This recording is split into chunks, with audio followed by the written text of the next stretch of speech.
Assalamualaikum warahmatullahi wabarakatuh. Perkenalkan, nama saya Ruta Borusboya dengan NIM channel 24036 selaku pemateri pada hari ini yang akan mempresentasikan materi Hukum Perdagangan Internasional mata kuliah aspek hukum dalam bisnis. Yang terhormat dosen pengampu Bapak Dr. Wirmi Eka Putra SE MSI. Baik, yang pertama adalah latar belakang perdagangan internasional. Pentingnya perdagangan internasional yaitu untuk memenuhi kebutuhan domestik, menghasilkan keuntungan dan mendorong pertumbuhan ekonomi. Hukum perdagangan internasional vital itu mengatur transaksi lintas batas, membentuk kebijakan nasional dan mendukung stabilitas makroekonomi. Jadi di sini ada pilar keseimbangan ekonomi. Kemudian dinamika dan faktor pendorongnya yaitu dipengaruhi oleh perbedaan sumber daya, teknologi, biaya produksi, serta kebijakan dan regulasi antar negara. Prinsip hukum perdagangan yaitu nanti ada 4 yang akan saya jelaskan, yaitu yang pertama ada kebebasan berkontrak, kemudian ada fakta sunt servanda, dan ada penyelesaian sengketa atau arbitrase, dan 4 kebebasan komunikasi. Nah, peran Indonesia dalam perdagangan global itu Indonesia aktif dalam WTO, mengoptimalkan manfaat dan melindungi kepentingan nasional melalui diaspora serta kebijakan pemerintah. Misalnya dalam partisipasi GVC Indonesia menurun tahun 2000 sampai tahun 2017. Nah, langsung saja kepada pembahasan intinya, yaitu pengertian dan tujuan hukum perdagangan internasional. Pengertian hukum perdagangan internasional yaitu sekumpulan aturan hukum yang mengatur hubungan komersial perdata lintas batas negara guna menjamin keadilan, kepastian, dan ketertiban dalam transaksi internasional. Di sini ada transaksi lintas batas, yaitu melibatkan kegiatan tukar-menukar atau transaksi jual beli barang dan jasa antar negara. Kemudian ada dinamika global, yaitu dipengaruhi oleh perbedaan sumber daya, teknologi, biaya produksi, serta kebijakan dan regulasi antar negara, serta regulasi vital yang mengatur transaksi lintas batas, membentuk kebijakan nasional dan mendukung stabilitas makroekonomi. Nah, tujuan hukum perdagangan internasional yaitu menciptakan kerangka hukum yang stabil dan adil untuk memfasilitasi perdagangan global, melindungi kepentingan negara dan pelaku usaha, serta mendorong pertumbuhan ekonomi berkelanjutan. Jadi di sini ada kebutuhan domestik, yaitu memenuhi kebutuhan dalam negeri melalui impor dan ekspor barang atau jasa secara berkelanjutan, serta pertumbuhan ekonomi yaitu mencari keuntungan dan memacu pertumbuhan ekonomi negara melalui perluasan pasar global, serta ada landasan hukum yang menjadi landasan pengaturan interaksi antar negara dalam kegiatan perdagangan internasional. Nah, selanjutnya ada prinsip hukum perdagangan internasional yang saya sebutkan tadi. Yang pertama ada kebebasan berkontrak, yaitu prinsip universal esensial disebut parties autonomy, yaitu adanya kata sepakat, kecakapan hukum, dan keusaha halal dalam pasal 1320 KUHP Perdata. Dan kemudian ada fakta sunt servanda, yaitu kesepakatan kontrak harus dilaksanakan dengan sebaik-baiknya dan dengan itikat baik. Kemudian yang ketiga ada penyelesaian sengketa arbitras, yaitu mekanisme alternatif di luar pengadilan, menawarkan fleksibilitas, netralitas, dan kepastian. Kemudian yang keempat ada prinsip kebebasan komunikasi atau navigasi.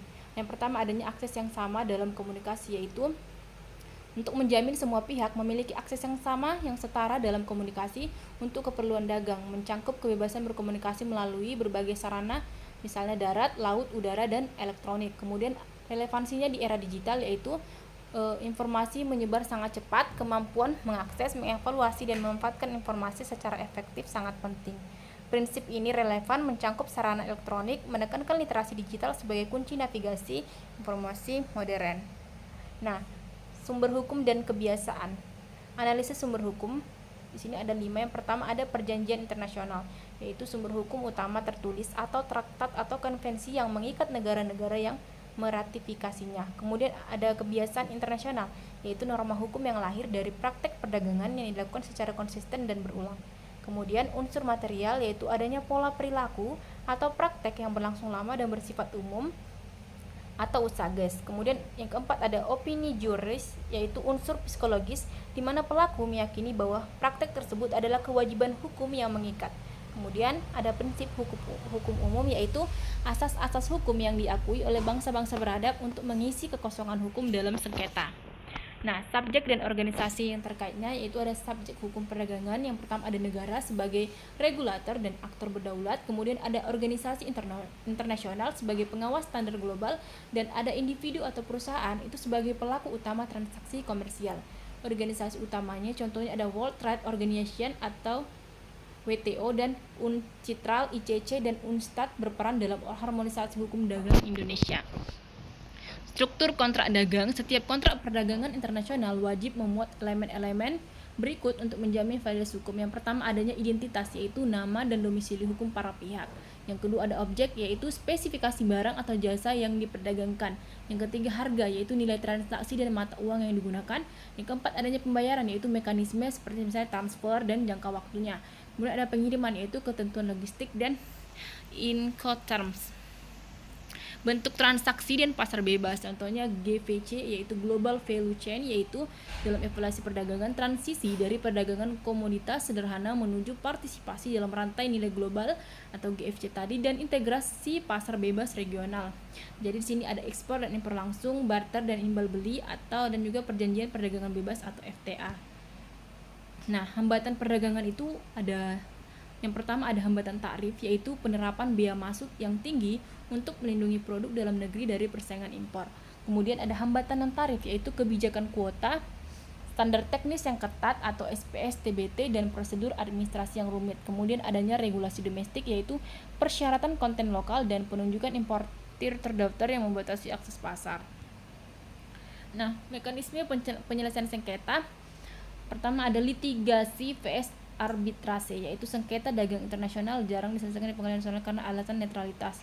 Arbitrase yaitu paling populer karena sifatnya privat. Kemudian mediasi, negosiasi dengan bantuan pihak ketiga yang netral, dan litigasi yaitu melalui pengadilan negeri namun sering dihindari karena kerumitan. Nah, komitmen dan kebijakan pemerintah Indonesia. Pertama itu ada melalui bea cukai, pajak, dan tarif. Jadi, instrumen utama pemerintah itu untuk mengatur perdagangan.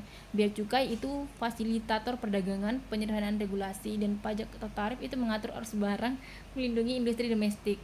Kuota dan penunjukan importir yaitu sebagai pembatasan jumlah barang impor untuk pasar domestik. Pengaturan izin impor barang tertentu serta mengendalikan impor dan menjaga stabilitas ekonomi.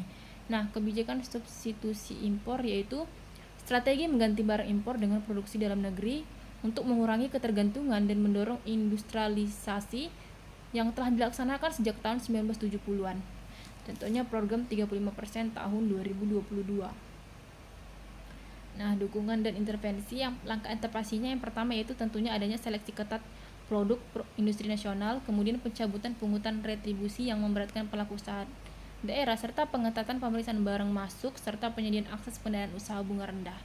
Untuk barang publik itu pemerintah memastikan ketersediaan infrastruktur dan regulasi sebagai barang publik agar ekonomi tumbuh efisien dan adil. Nah, kemudian ada antisipasi pemerintah terhadap pasar bebas. Yang pertama mungkin melalui wawasan internasional, yaitu pembuat kebijakan dituntut memiliki pemahaman global dalam perdagangan bebas.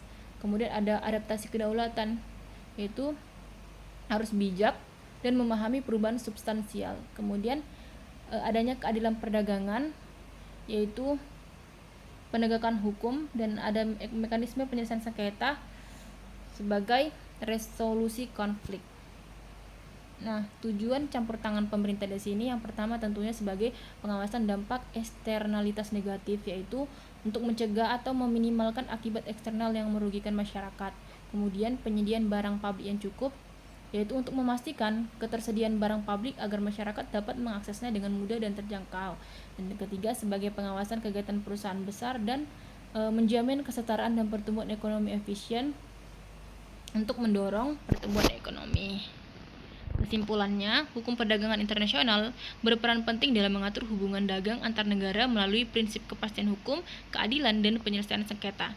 Selain mendukung pertumbuhan ekonomi dan perdagangan global, hukum ini juga menjadi instrumen bagi Indonesia untuk melindungi kepentingan nasional, meningkatkan daya saing, serta menghadapi tantangan globalisasi dan pasar bebas secara berkelanjutan. Demikian presentasi saya hari ini. Saya ucapkan terima kasih. Apabila ada kata yang salah, saya mohon maaf. Saya tutup.